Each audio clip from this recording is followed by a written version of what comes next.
294 నియోజకవర్గాలు 2 రాష్ట్రాల్లో. ఎందుకు తిరుగుతున్నాను? ఊహకు అతీతం. 8th wonder of the world ఎందుకు మన తెలుగు రాష్ట్రాల్లో తిరుగుతున్నాడు అన్నది పెద్ద క్వశ్చన్ అయిపోయి ఎవరికి వచ్చిన కామెంట్స్ వాళ్ళు చేసుకుంటున్నారు.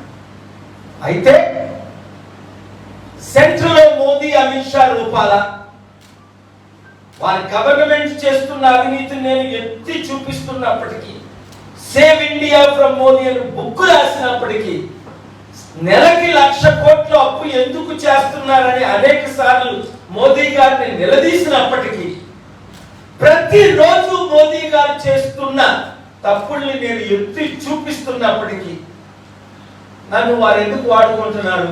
వారికి నేను ఎవరన్నా అర్థమైంది, మన ముఖ్యమంత్రులకు అర్థం అవ్వలా.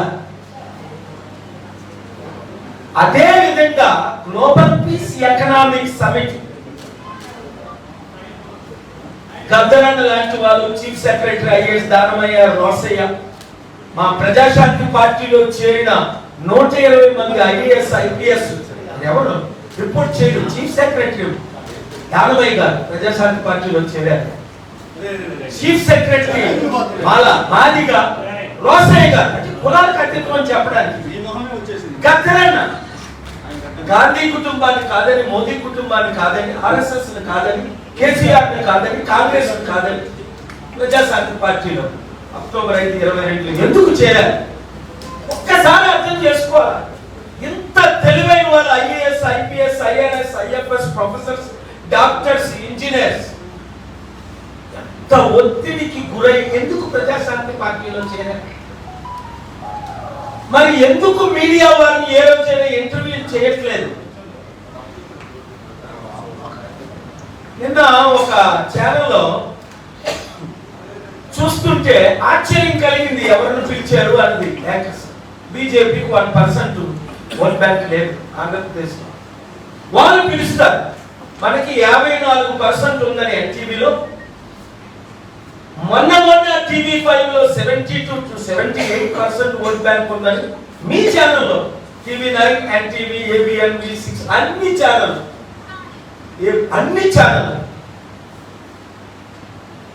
మినిమం 54%. యూట్యూబ్ ఛానల్ పేరు చెప్పవసరం లేదు, 82, 83, 84, 85, 86, 78 అంటే 100కి 50-60% మినిమం మార్పు కోరుకుంటున్నారు, నన్ను కోరుకుంటున్నారు, ప్రజాశాంతి పార్టీని కోరుకుంటున్నారు. మీరు ఎక్కడ సర్వే చేసుకోండి. అందుకనే రైల్లో గుండెలు ప్రయాణం చేస్తున్నాయి మోదీ గారికి. ఇదే చివరి ఎలక్షన్ అని ఖర్గే గారు, కాంగ్రెస్ ప్రెసిడెంట్, స్వయంగా చెప్తున్నారు. ఇంకా మోదీ డిక్టేటర్ అయిపోతారు. మోదీ కాకపోతే ఇంకొక ఆర్ఎస్ఎస్. అయితే మనం ఎవరిని?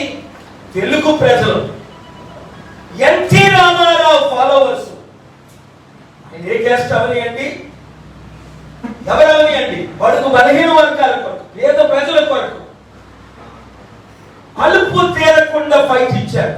అలాంటి వాళ్ళకి ఎవరే భారతరత్న